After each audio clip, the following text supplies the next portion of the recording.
Hey guys, this is Gaijin Hunter. Every now and then there's a game that comes along that redefines a genre, that refines its concept so well that there's essentially no friction between the player and the game, one in which the myriad of its ideas just come together cohesively and the game just clicks.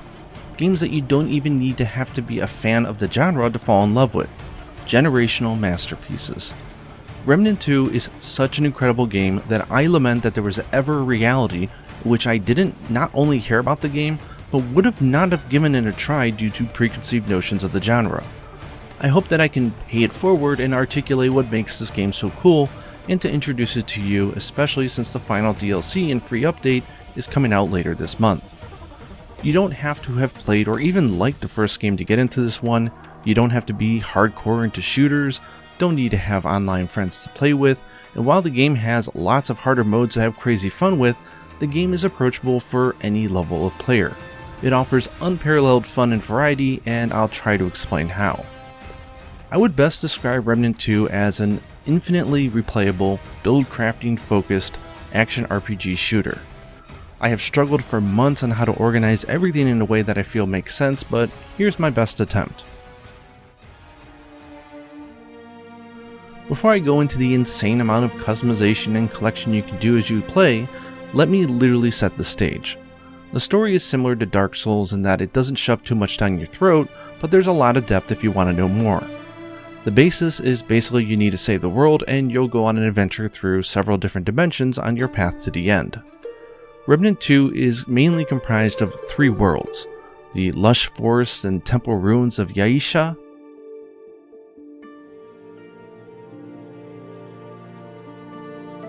the Victorian town and castles of Losam,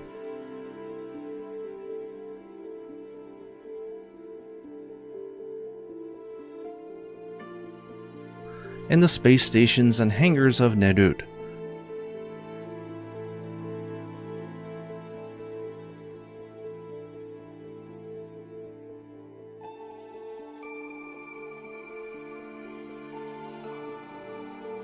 Every world is a unique dimension, has its own lore, NPCs, story, vibe, music, personality, and content.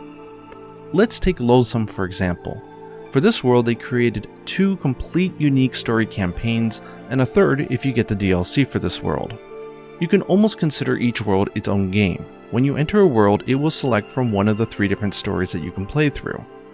Each one of these are unique stories that have 2 major areas and 5 optional dungeons, complete with unique loot, puzzles, and bosses. The developer has created dozens of dungeons and stages for Lonesome alone, and you'll get a random selection of 5 for each run-through, 2 of them being required and 3 of them being random optional dungeons. There are multiples of different types of events that can occur, different injectable events, so they call them, that can occur across specific dungeon types, over a dozen bosses, over 30 unique monster types, and dozens upon dozens upon dozens of unique weapons, items, rings, amulets, armor, mutators, mods, and stuff like that to collect.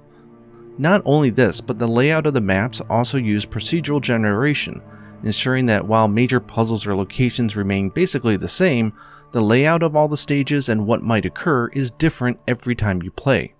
Lonesome alone, I've done over 15 playthroughs and I'm still finding new stuff. So given this variety exists for all 3 worlds, you might be wondering what a story campaign even looks like. A campaign has 2 unique worlds that tie together the story and 1 role for each one of these 3 worlds. So while one campaign playthrough is actually quite meaty, you're only seeing a mere slice of the game content in a single run. You're not meant to just do 1 run of this game. The order of the worlds that you get is also different each time, and it just scales to your player level. You can even re-roll your campaign to get a new selection and restart a run.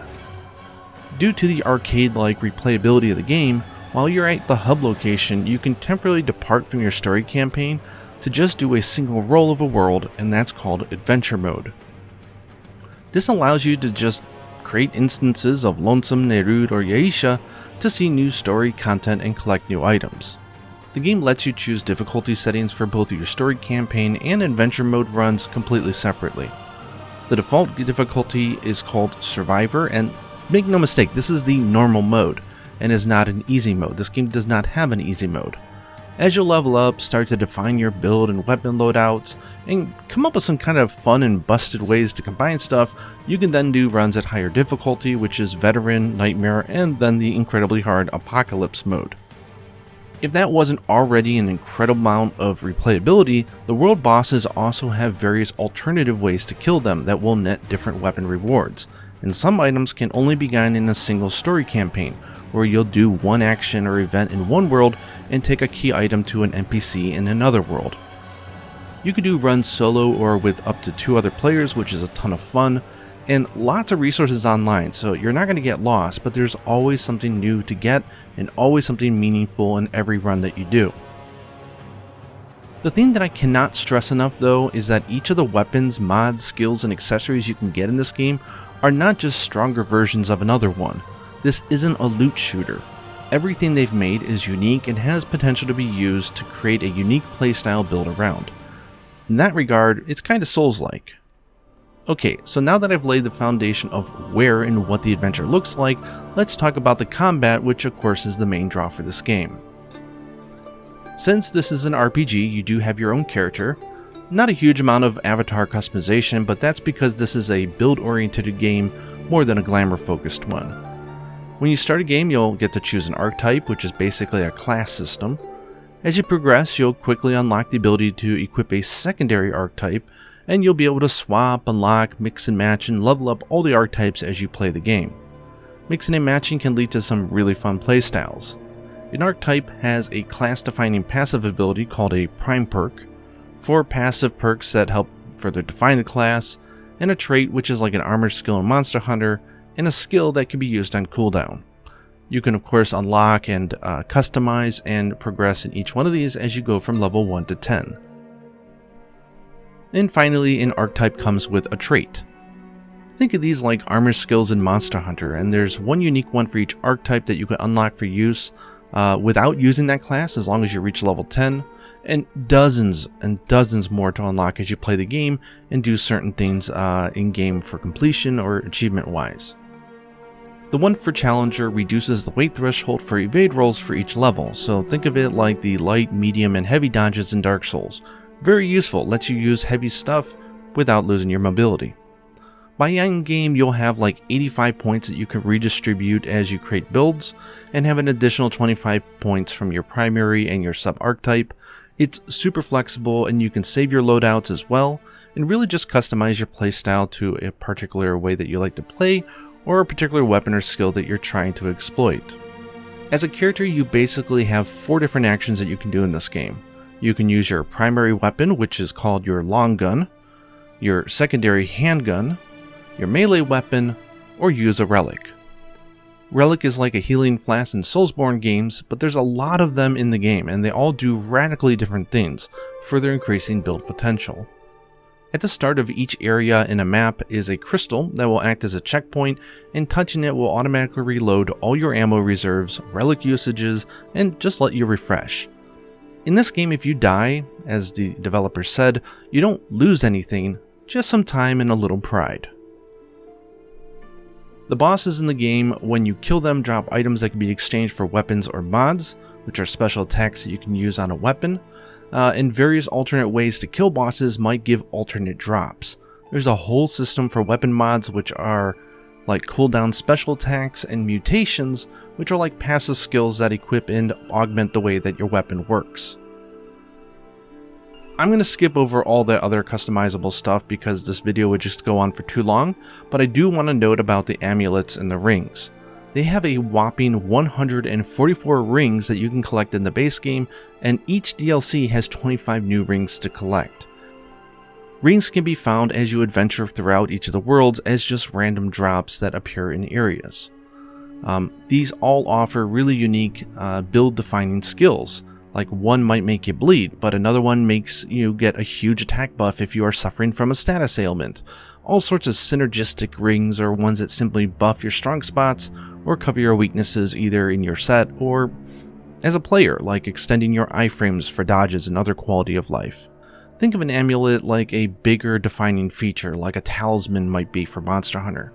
There are 62 base amulets, and the DLCs add about 12 new ones each. Entire builds can be crafted around a single weapon, a single archetype, ring combination, amulet, or any combination of those. The possibilities are basically endless. And one of the reasons for the multitudes of difficulty modes that they have that you can choose from is not just for the challenge, but also they're not going to stop you from making something that is quote-unquote busted or really strong. It really is about the fun factor, which I think is the best game design decision a developer can make. What Gunfire Games has done here is absolutely incredible. The game is a joy to play, even if just for the adventure, because the three worlds and their stories are really engaging. But to make basically multiple games and randomize all the parts of it and create so many meaningful drops and ways to play, they've ensured that this game will remain playable basically forever. It's groundbreaking and should be on everyone's playlist. I hope this video explained a little bit about what the game is and what you can expect from it. I've been playing it on PC, so I don't know how it performs on the other systems. The final DLC does hit this month, probably around the time of this video, so I thought it was a good time to get off my butt and finally do a video on this. It is sponsored by my wallet and my time, as I truly love this game, and I think it is a gem amongst gems, one of my favorite games ever, and I hope you give it a shot. Anyways, hope you guys enjoyed this little introductory video. Please leave comments below if you've also been playing Remnant 2, what type of builds you like, or if it's your first time and you try it, let me know what you guys thought. Anyways, hope you guys enjoyed this video, and until next time, happy shooting.